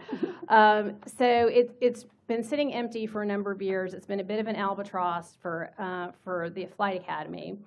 And it has not been a productive part of our real estate program. So we worked over the last year with the University of Central Florida and one of their research arms. They do energy research. And they're interested in moving into a part of that building. They're going to take up half of the first floor and hopefully take up more of the building. It's a 3-story building. So Akron wants out of the lease. We want to get somebody else in the building. But there were financial considerations. We received rent from Akron, about $10,000 a month in rent, and then there's about $8,000 a month in carrying costs. You have to keep the air conditioner running, even though it's an empty building. So there are some costs that loss of revenue and additional operating costs that we would take on because UCF was only taking a part of the building. And then there are some capital needs in the building. It has not been used for a number of years. It's an aging building. There were some issues with the chillers, which caused some water damage in some of the floors. So a lot of those capital needs are the responsibility of the Flight Academy as part of their lease. Some of them are the responsibility of the airport authority and things that we would have to fix in 35 months, which is when Akron's lease is up. So they have 35 months left on their lease with us right now. So we worked out a separate item that's not part of your agenda, but I'm just kind of giving you the context of why we're doing a $1 million budget amendment right now, is we worked out a termination agreement with Akron, wherein they would pay us $472,000 towards the capital needs. That's their share. Some repairs are obligated to do and a pro rata share of the new chiller. And then they would continue to pay the shortfall on rent and operating costs because we will be getting revenue from UCF, not to a level right now that Akron is paying. Long habits are hard to break there.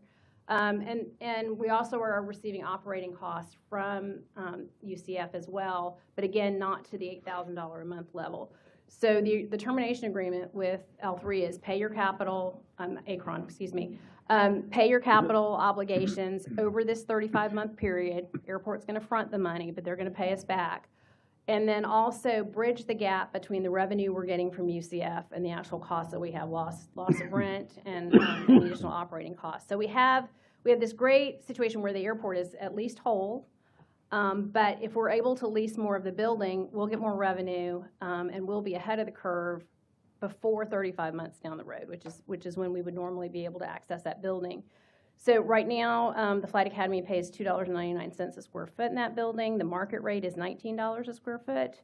So the delta in what we can collect today versus what we've been collecting historically on that building is significant.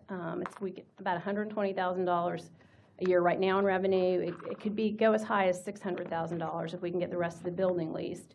UCF has already expressed an interest in taking the rest of the first floor. So that would already put us ahead of the curve. So that's the context of the deal on the dorm building. But in order to get UCF in the dorm building, we need to do some improvements to it. UCF wants some tenant improvements, some new office space, costs about $260,000. They're going to give us that money up front. When we're going to escrow it, and we're going to use that money to do the improvements up front. So it is an expense on our books, but we're immediately getting reimbursed for that. They also need a transformer because they're doing energy research. They're going to have some Connex boxes in the parking lot to do some of their heavy research, not doing that inside the building. That's about $150,000. They're going to pay that back over the first 60 months of their lease, pay that back to us with interest, 6% interest. So there's about, so that's, in order to incentivize them to come in, we said we would pay that up front, but you have to pay us back over the term. So that is an upfront cost for us, but we'll get repaid plus interest on that. And then, as I mentioned, we've got $472,000 coming from the Flight Academy to underwrite the cost of these improvements. So you can see in your document, you don't see the whole $472,000 because we're not doing all of those improvements in this fiscal year. We'll do some next fiscal year. So there's about $347,000, I think, off the top of my head, that we will attribute towards the $1.1 million, $47,000 will come from Akron. And then the 150 plus the 260 plus the 24, I don't have that number in my head, 400 and change coming from 434. Thank you. Coming from UCF.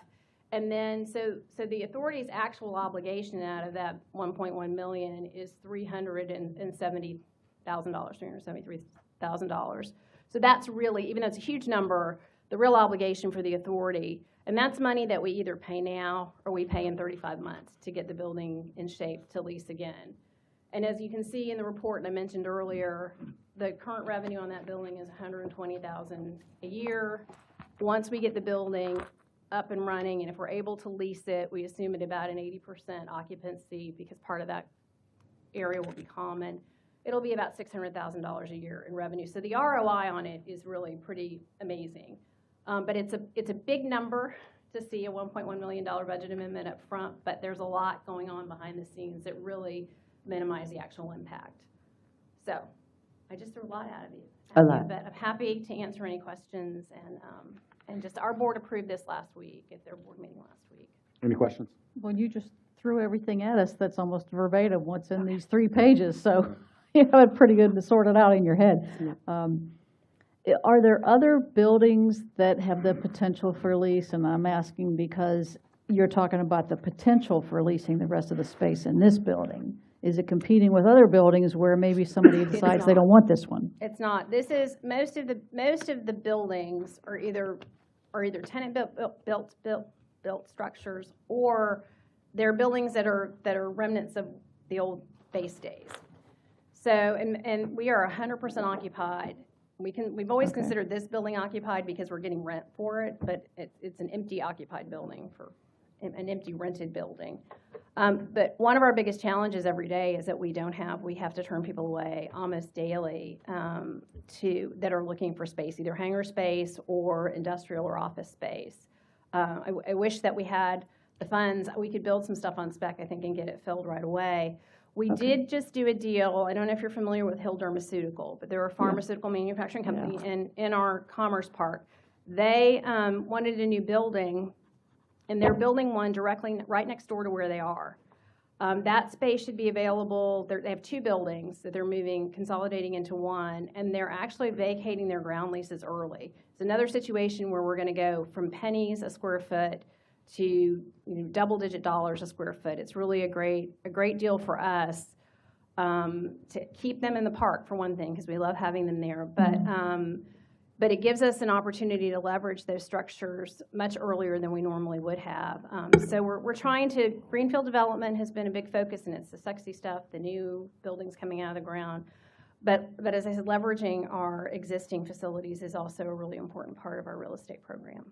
Okay, so there really is real potential to lease a lot of this building. This building in particular, yes. Yeah. We're talking, got some other folks that we're talking to, so I think we're going to have it leased up pretty quick. But we need to get moving on these improvements so we can get people in it. Thank you, Nicole. Thank you. Well, I think the other thing that you didn't really emphasize is this is getting UCF in the door. Yes, we are going to have a building, thank you, Mayor. We're going to have a building in the Commerce Park that is going to have a big UCF sign on it. So we're really jazzed about that. I think it's going to start some real synergy for some other exciting stuff. Maybe you should hold off on that until they finally change their name to the University of Orlando.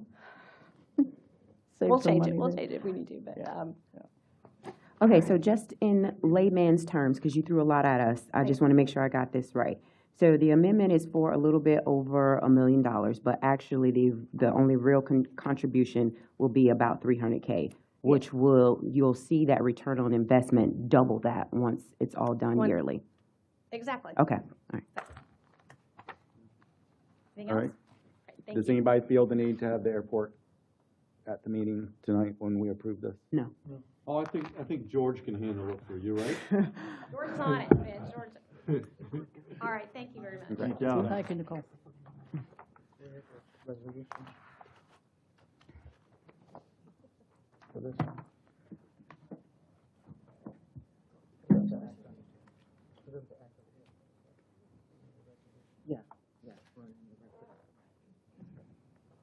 All right. All right, next, Mr. Mayor, is the third quarter report with Ms. Lindsay.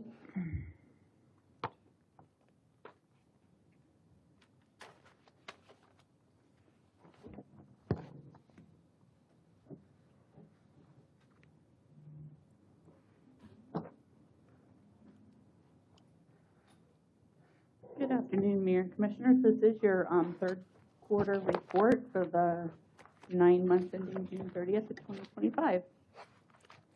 And I'll start on page 3 of the packet. This is our general fund. Currently, it's 12 million in the positive. I do not believe it will end that way for the end of the year. I know it won't. But that's where it is as of the 9 months ending June 30th.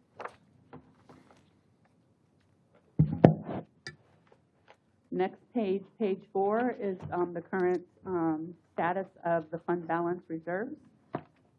Currently, you're 2.5%, a little over the current budget policy of 14%. Of course, I do recommend a 25% reserve, which would be an additional $9.6 million. The next page that I will speak about is the Mayfair Golf Course. It's on page 15. Currently, as you can see, this fund is losing about $2 million. Operationally, it's 205,000 positive.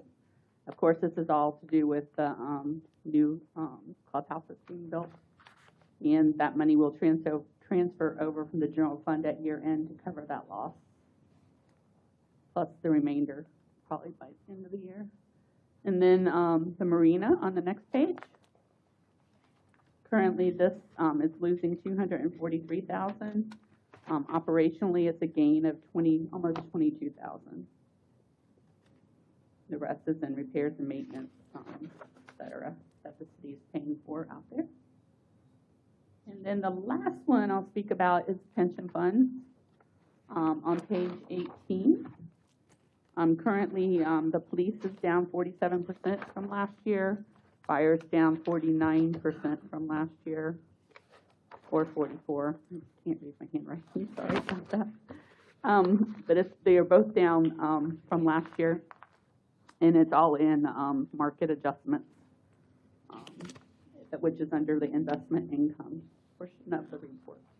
And with that, I'll open up to any questions on the financials. Any questions? Just a couple. On the general fund, the interest earnings are, looks like the variance there is a 702,000 negative. Am I reading that correctly? From last year, yes. Okay. Compared to last year. But do we have any control over that? Can we do anything to improve that? We have an investment manager that controls our investments for us and makes sure that we get the best results. Okay, so that number didn't surprise you? No. And is there a difference? Not with the current market. Is there a reason that on the special revenue fund, it's 1.5 million in the positive? This is just my own ignorance, but that's on page 5. So excuse my ignorance, but is there a reason there's such a difference between interest earnings in the general fund versus the special revenue fund? Oh, for interest earnings? Yeah. It's the amount of money that goes in there, and being used, so it's probably just sitting there more than the, general fund is. So it's more stable? So that doesn't surprise you either? Okay. And then back in the bar graphs, you have pages 19, et cetera. Page 20 as an example, special revenues. On the miscellaneous there, so we have a big amount budgeted and hardly any actuals. Is that normal for this time of year or through end of June? For special revenue funds? Mm-hmm. Yeah, the miscellaneous revenues, is quite normal. They are for, let me double check for you, make sure I say it accurately.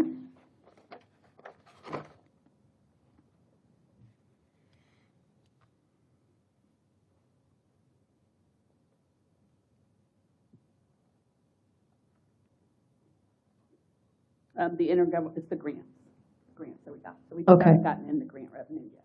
Okay. And then similarly, I'm looking at, just at a big picture wise, there are a lot of budget items here where we have got a large budget and hardly any amount spent. It's halfway through the year. I mean, if you were just going to guess, you might think it would be halfway through. We've spent half the money. But there are a lot of areas where they're not. Is that normal? Yes, or? it is normal. And we are on a cash basis too.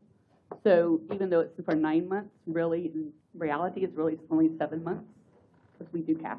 We don't. So when we look at this, say, in the end of September and then toward the end of the year, we'll start to see those graphs matching. Yeah. Okay. Thanks, Cindy. Any other questions? All right. No, sir. Okay, thank you. Thank you. Anything else, Mr. Butler? Yes, under regular meetings, there is an item on consent K, item K, the Seminole High School Homecoming Parade. You'll see that staff is recommending denial, but that is only because it came in late. Staff recognizes that's a city commission decision. Yeah.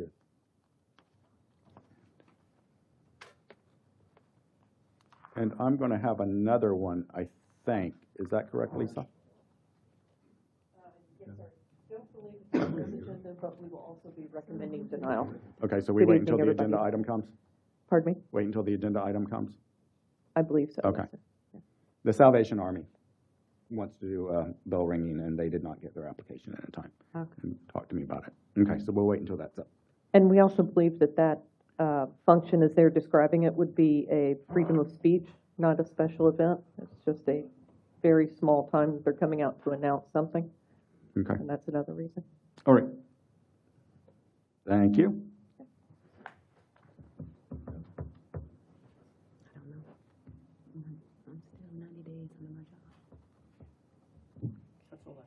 Okay. What time is it? 5:51. I've got a couple of things. First of all, with regards to the city manager's evaluation, he sent the goals report to us. We've already received that. Evaluations are due October 31st, and we'll discuss it at the work session on November 10. Is the dates that Sharon sent out. Yeah, I got it. Okay. Are we having a full evaluation, Mr. Mayor? I just wanted just to clarify, because sometimes we'll start and we say, well, maybe we shouldn't be discussing this, and we go back and forth at that. Is this a full evaluation where we're going over things, explaining what we said, and so on and so forth? Is it I a full? think every evaluation I've led has been a full No, evaluation. No, it hasn't. It's always been discussion about whether we should be discussing certain things or whatnot. I just want clarification. That's not correct. We discussed the whole thing. No, we do not. And I have no problem with pulling it, and because I've asked several questions. I've said, oh, let's go ahead and let's talk about it. I've said that. I said it at the last time. And since you don't remember, I have no problem with Well, pulling last the time, I audio. think you got a special work session to discuss yours because you were late. That's neither here nor there. The point is I'm asking for clarification. Are we going through the entire evaluation? Are we allowed to ask questions to go over what we had to say? That's all I'm asking. Yes, we will Okay, do it like thank we have you. done the last couple of years. You have not. Okay, then we're going to do it completely different this year, and we'll do a full evaluation. Sounds good.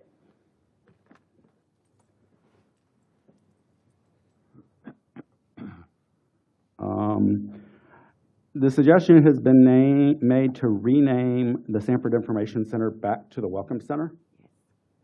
How do y'all feel about that? Yes,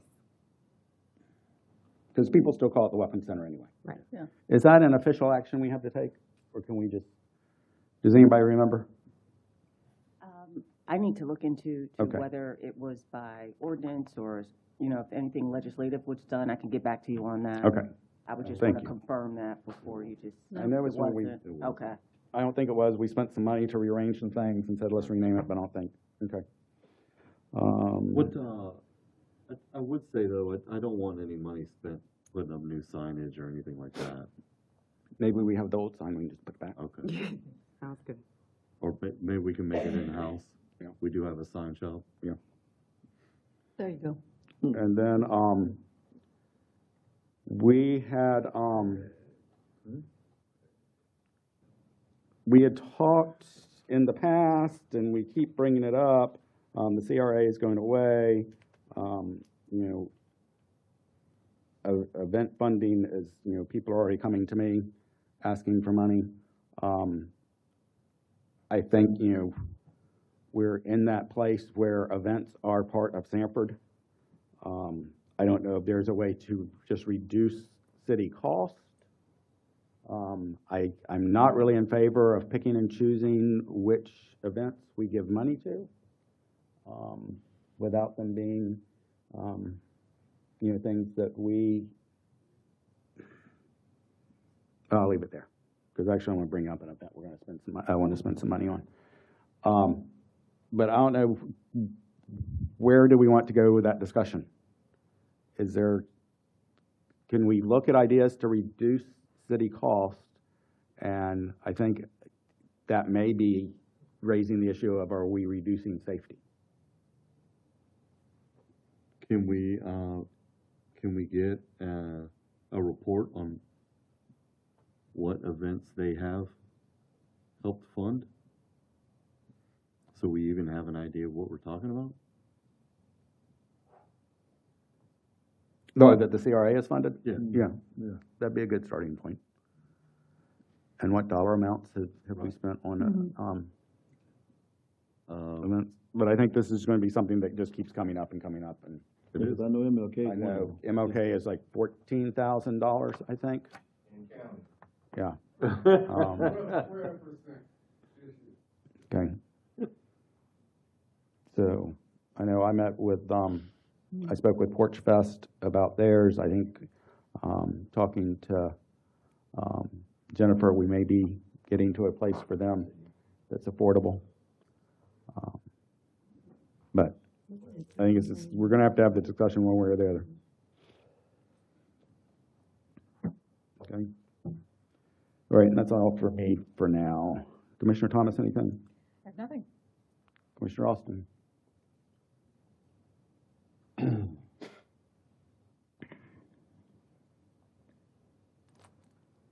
I'll wait. Commissioner Wiggins? I have nothing. Commissioner Britton? Yes, so tonight on the consent agenda, we're gonna be talking about a couple of holiday things, and one of them is the Parade of Lights. And I'm just gonna ask the commission if we could do something different that we've never done before. We are not the most popular people in Sanford right now, and I was wondering if the commission could have a float this year. Instead of riding like celebrities on the Corvettes and on the back of the things while everybody's waiting for the fun part of the parade, maybe we could do something different. I'm not gonna say it's not what I like, but I like being more in tune with our residents, and I just feel like it's just. I love that idea. Yeah, I want to do something different. Last year, I got out of the Corvette and walked. Yeah. The mayor is against candy. Whoa. Hold on, let me finish. The mayor is against candy. Let me The mayor finish. spent $1,000 on candy I last said, year. let me finish. I said, the mayor is against candy when the city has to pay for it. So if we could just figure out how we could give a little bit more on it.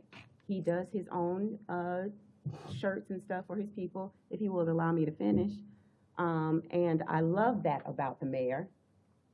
And I would like to do something a little bit more as well, so that we have candy and things. I don't understand why it can't be a part of the budget, to budget for some candy, or maybe some T-shirts to be given out, or the Public Works Department had the cute little Sanford shades or whatever, just so that we're just more Sanford friendly, instead of just waving on the back of a Or little Corvette. stuffed versions of a mascot on a keychain. What's the difference with us on a float than in the car?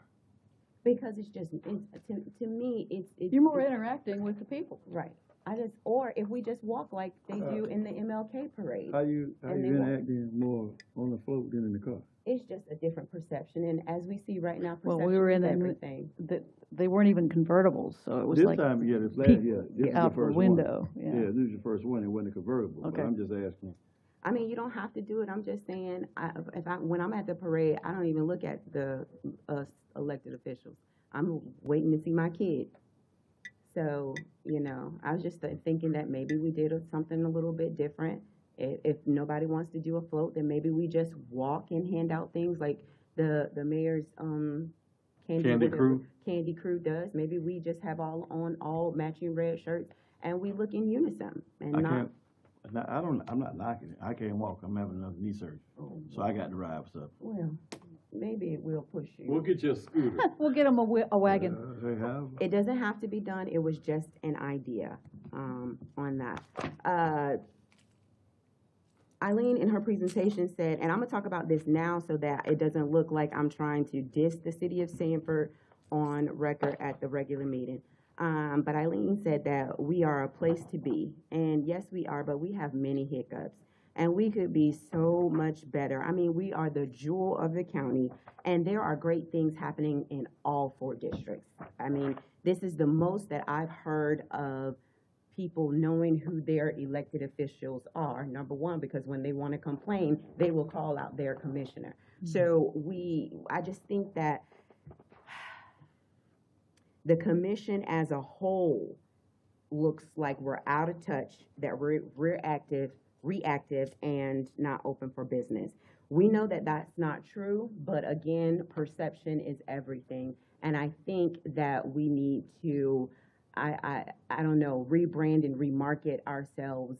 And this can wait till after the election, but I just think that city government should not be disliked as much as it is. And we have very serious issues, and I don't like coming to the commission meeting barking all the time. And I don't know if I'm speaking in Klingon, but I will say something, and no disrespect to Commissioner Austin, he will say the same thing, and it seems like it gets more attention, there's more oomph, it's more profound when he says it, and I'm barking the same things all the time. I'm tired of being grouped in with the city commission as we don't care. I'm no different from anyone else. I absolutely adore this place, but it does not look that way. And I've been warned that calling out the city manager is a hostile work environment, but I don't care. I will continue to call it out until we get things better. And the perception that we have of being not open for business as the place that smells, as we were going up this bell curve and now we're going down, is absolutely ridiculous when we're on the waterfront and we have all of these amazing things in the city of Sanford. And I just think that we are just being mediocre and subpar, and we need to change it. It's embarrassing. That's it for me. I'm sorry, can I go back? For those of you that maybe are familiar, the new Scout transit system here in the county, I've been quiet about it. I thought it was a really bad idea, and I'm getting really bad reports on it. It is not good for our underserved communities, and I've asked the city manager to discuss with Lynx what the possibilities are for us still to maybe fund some service here in Sanford. The 1792, the health department, the State Road 46, or other part of 1792 now, I guess it is.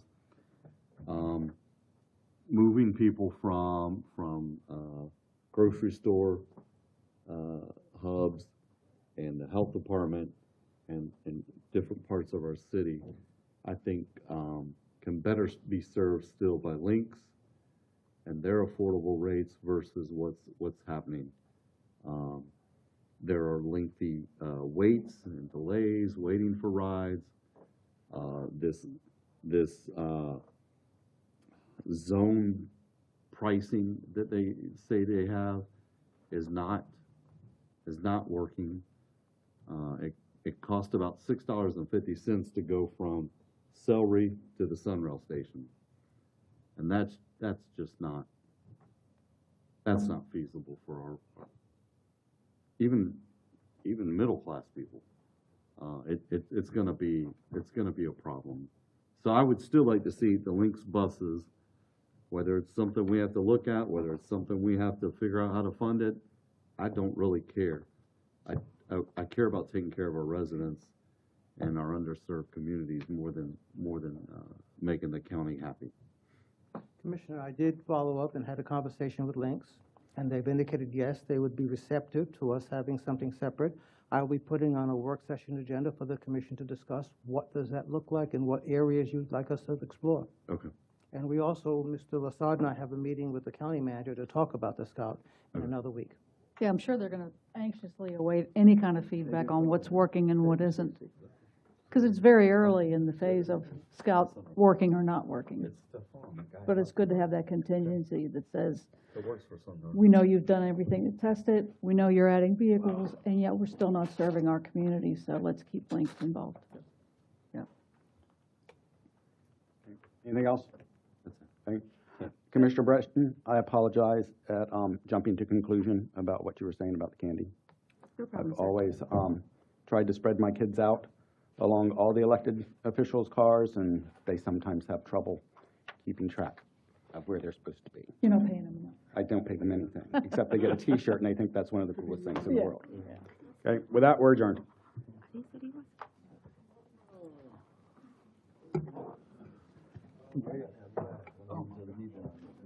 Oh, no necesito share. Let me space it.